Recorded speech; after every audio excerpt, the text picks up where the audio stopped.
All right, recorder's on.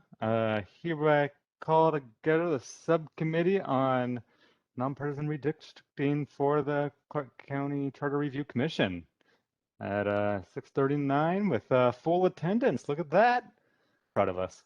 Um, yeah, I guess just wanted to get started with this. I had the opportunity to talk last week with, if I don't get a name wrong, uh, Miss Lisa McLean with the Washington State Redistricting Commission. So Washington State holds I think what's best described as a bipartisan redistricting system that's uh, part of what ours is lined up to at least a certain extent, meaning that two largest bodies, political parties, um, put forth two representatives for one at the legislative, one at the state senate um, for each party, and then a fifth non-voting nonpartisan chair is selected by the four of them. They also have a number of roles that they follow. I think I sent those out.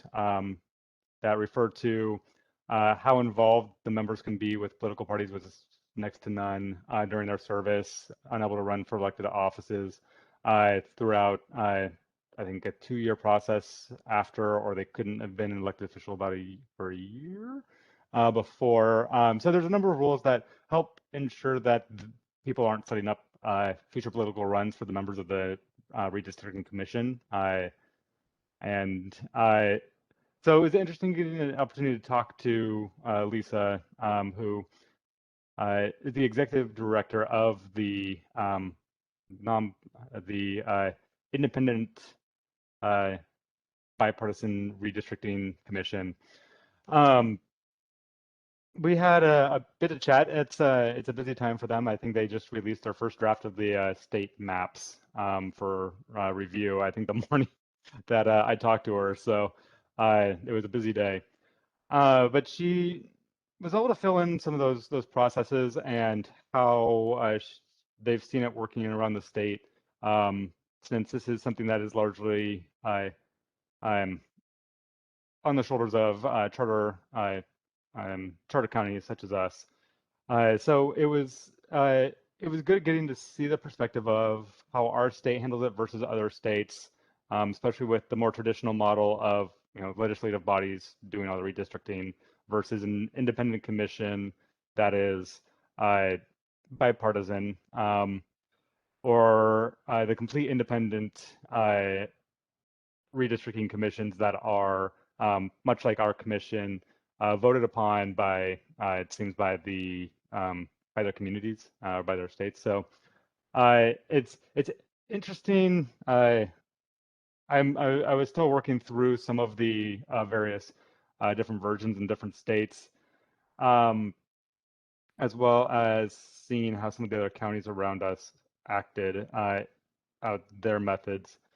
Um, the process and kind of where I wanted to connect with all of us and try to figure out where we move forward from here is as we look at our process versus where we would like to see ours in the future, and how we would like to see it become more nonpartisan or less partisan.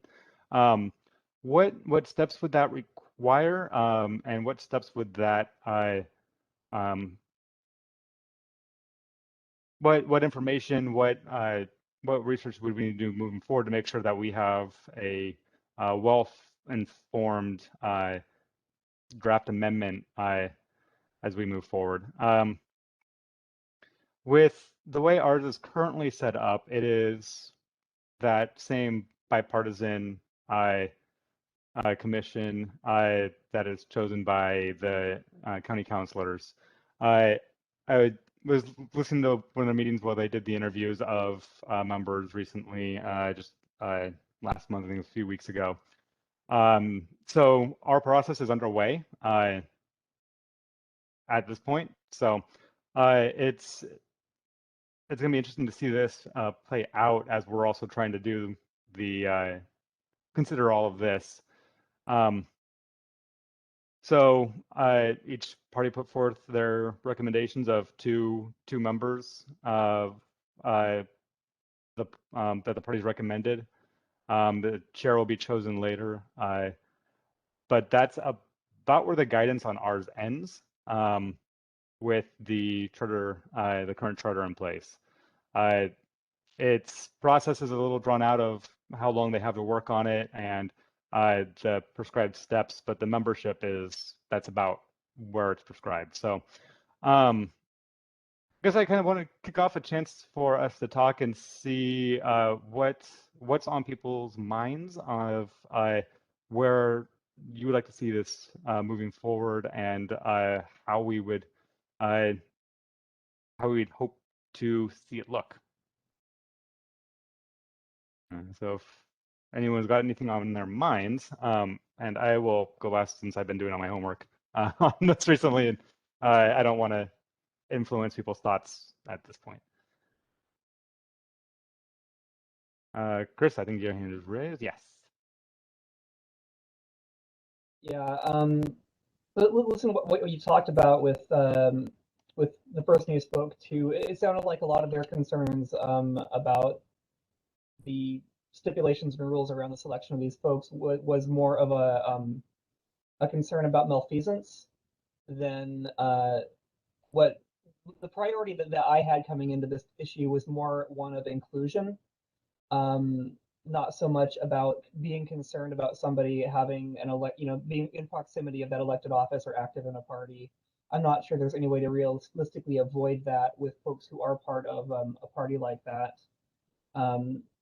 And I know that when the county commission or the county council was talking about this a few months ago, their big concern was they couldn't, well, those who were in the meeting couldn't conceive of somebody that both parties could agree upon to be the fifth person, I believe it was. And I don't think that's what we're here to talk about either. But from what you've been saying here and my feeble attempts at research to find a better solution, I think that this question begs probably more robust research and feedback than we could possibly do in this cycle as commissioners, is my impression right now. And I'd also note that I'm not sure if I share this with any or all of you, but I am not interested at all in a nonpartisan process for the redistricting. I think it got framed that way by our facilitator. I think I was the first one to bring it up. I know that a couple people had ideas around that, but well, I don't love the idea that it is partisan. I think it's necessary to avoid us biasing it one way or another. My big concern is that it's exclusively binary with the parties, and this is everything that I just said. It was under the lens of finding, for me, what I would want to get out of this is a way to include more than people who are like card carrying known Democrat and card carrying known Republican into the process. So with that in mind, my thought right now, I could be swayed, is that we shouldn't move forward with this.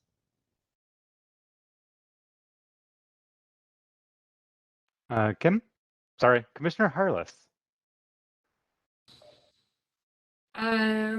Yeah, so with the redistricting, I also agree that it shouldn't just be nonpartisan. What I've been looking at was the fact that it is strictly partisan, and how do we make it more inclusive? How do we make it be, I particularly am thinking in the back of my mind about ensuring that minority populations, have a voice at the table to be able to speak on, those districts and how they may or may not be cutting through communities or however, so that's my lens on this. And I think that there's an approach that would just make the redistricting committee just be more inclusive. And so I'd love to know, Anthony, what you've been digging in your research as far as different models that are already in existence in Washington, because there might be one that covers everything that we may want, and it's working and functioning properly, and might be one that's easy to potentially, put on our ballot as, hey, here's an example. We're not trying to recreate something that might already exist. Yeah, absolutely. Before digging into that, is there anything that you wanted to add, Commissioner Gasquet?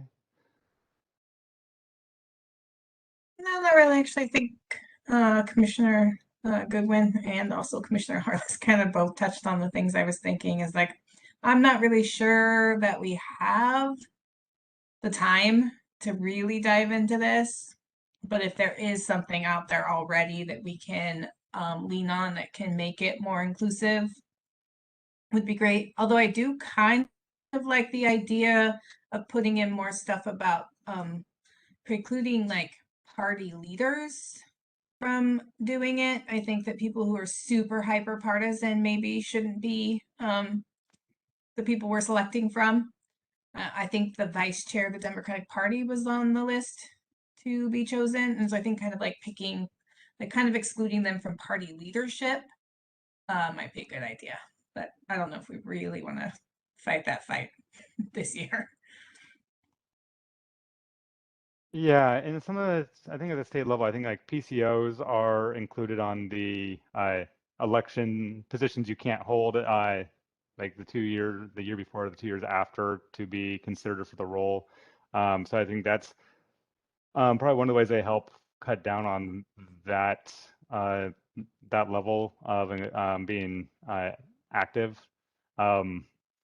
There's so the League of Women Voters put together a report in 2017 that was forwarded, and I'll make sure that it's forwarded on to each of you, that they looked at the Washington State version as well as other states and how theirs work out. And I've been diving into it since I've received it when I've had some time, and there are a few different options. I mean, the traditional one, the like fully partisan version is, the legislative body doing it. So, essentially that we had the county commission deciding the redistricting. So, as the local version of that, to kind of to frame it that way. So that's what a lot of states actually do. That, I think, was kind of the boilerplate version of redistricting at the state level. And since Washington State moved away from that, a few other states follow. Essentially, I was trying to find the correct out in the report where I was reading this, the various states that have different directions. I think there is the fully independent, chosen by the community version. There's versions in which there's additional ability for the public to comment and provide more input into the process to help influence that. The one that I thought was interesting was in California, in which they have there's a set of rules that they really want to meet, and I think every state kind of sets those, such as you're trying not to break up communities of interest, you're trying not to break up counties, all these. There was two more kind of basic rules, if I remember, two or three, but they I think so while I think Washington State attempts to follow those as closely as possible. California actually ranked them like, this is the most important, and then you follow this rule, and then you follow this rule, and then you follow this rule, as a way to help inform how the districts are created, as a way to ensure that they're eliminating as many possible points of gerrymandering as possible. and keep it as a an attempt to let the community stay the community when it comes to voting. So what page? Lots and lots of states to go through here. Alaska was another. Let's see. We do have folks in Washington State that are highly involved with this, which is why League of Women Voters has taken such a big interest in it. Allison Caffrey with League of Women Voters, I guess, is granddaughter of some of the original framers of the legislation that created the independent districting, or the bipartisan commission model in Washington State to help pull it out of the legislature, and has put a big focus into that. So we do have subject matter experts that we can talk to really try to make the strongest language we can, which leads to, I think, the point of time. Digging into this, I wasn't sure what I was going to run into and what information was going to be out there.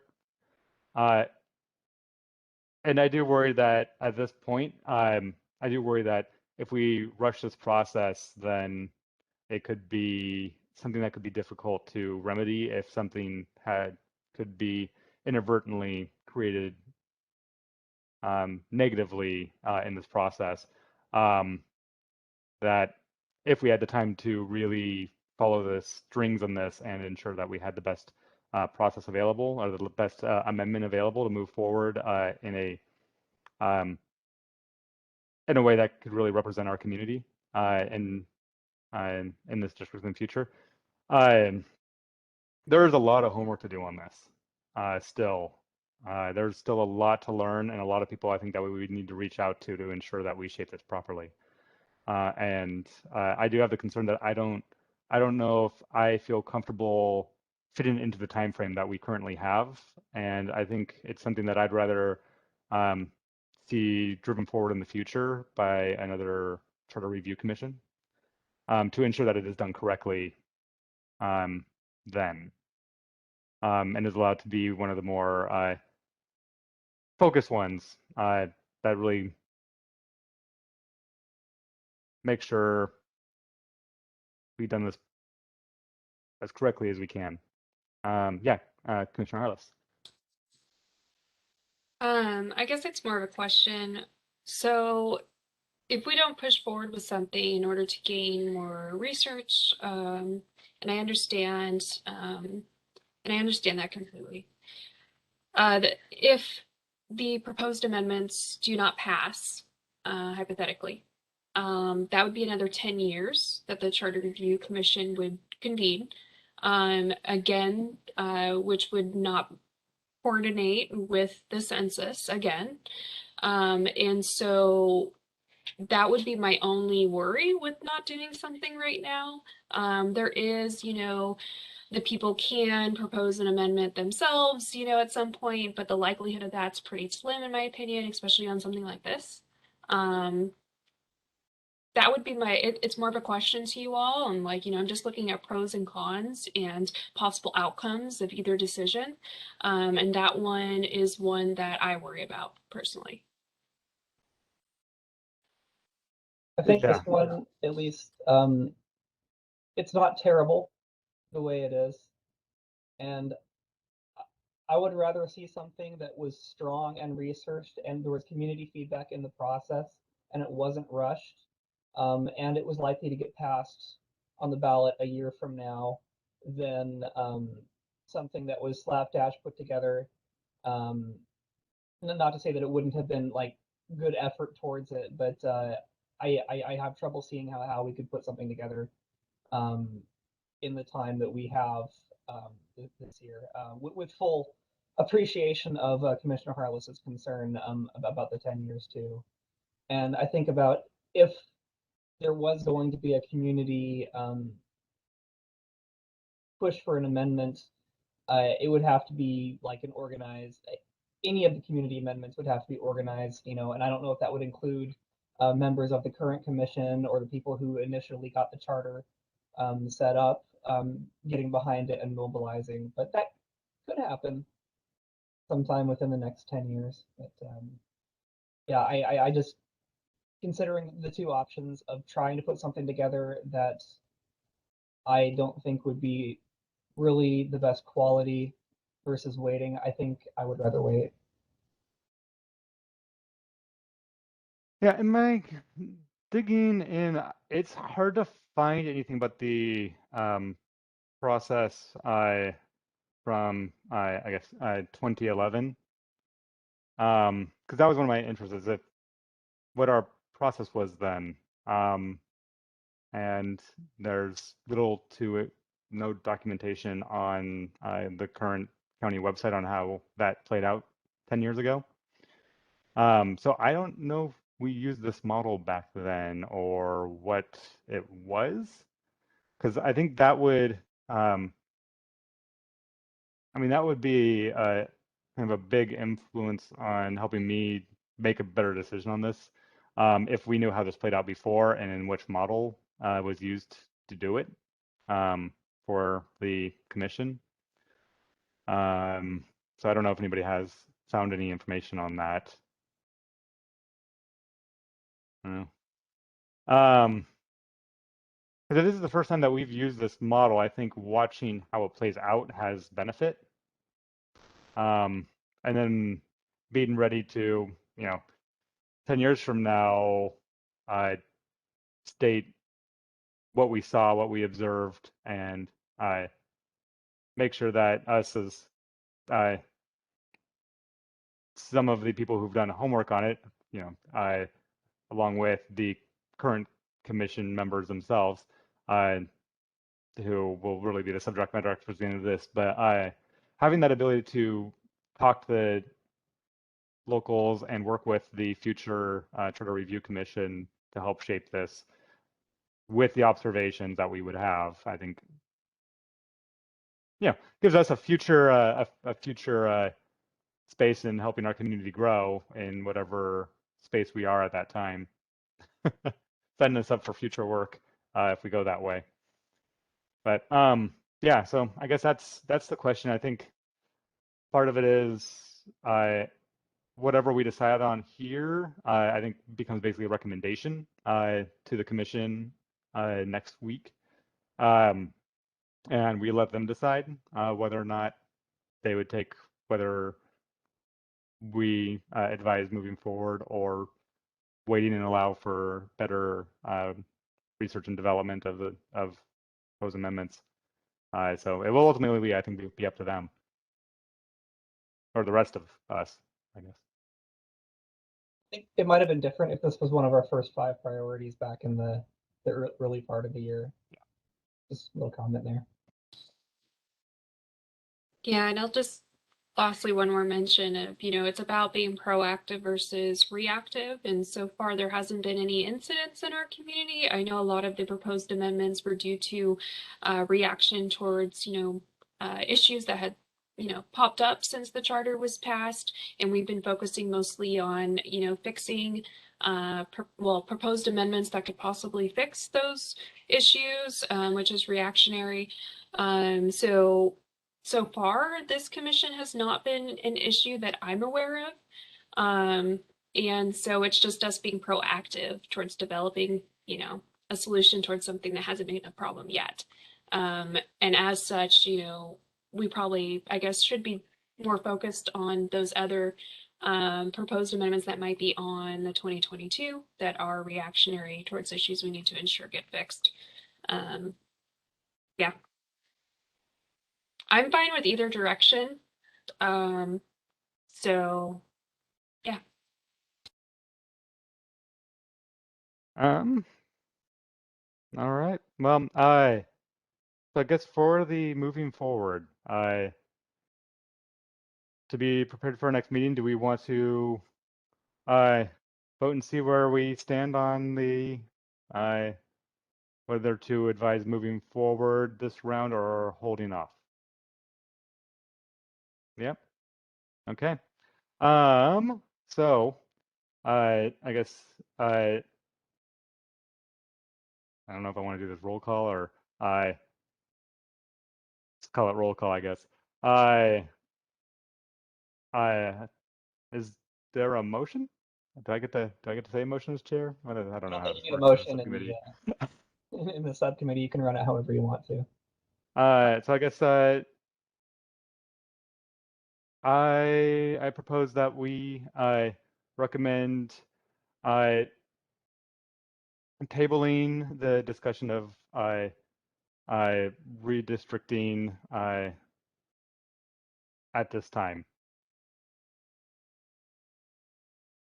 Is there a second? I'll second. All right. And I guess I'll just go in a circle on my screen. Commissioner Goodwin. Aye. Commissioner Hartless. If possible, what would a vote of just I abstain. Okay. Commissioner Gasquet. Aye. And Commissioner Vendetti votes aye. And I think this is, of course, not saying that we do not want to see this happen in the future. This is saying that we want to ensure that it is done correctly in the future, and that it receives the time and focus that it needs. I think this was a learning experience for our commission as the first review that's occurred, and so I think that's important. We're not saying we don't want to see this. I think that's important to note. So with that, I'll be ready to present our recommendation at our next meeting. Instead of providing draft language. So yeah. Anthony, Yes. when you give the recommendation where we recommend to table this, could you be very clear about what the this is? Yes. That is a very good point. This just so that we are all in agreement. So feel free to correct and correct me and the feelings of this. The tabling of providing recommendations for a amendment measure in Clark County's redistricting process. I think that covers it. I think after that, it's whatever moves forward from there is whatever moves forward. Because I don't want to make sure that whatever our wording is gets taken into law the next time this goes around or something. So I think that's as accurate as we can get with that. I imagine that'll be a vote for the whole commission too, right? So there'll be an opportunity for discussion if they want to hear more of our thoughts. Yep. If we want to comment. Absolutely. Which I guess essentially concludes our business. Good business, guys. Yeah. Folks. Thanks for an efficient meeting. It was a late one, so I didn't want to hold you all up forever and ever. I will send around the report just so that you can see it if you have interest in reading through it. It's there's a lot of interesting information in it, so I'll make sure you all get a copy of it. Other than that, I guess I officially adjourn this meeting at 8:07.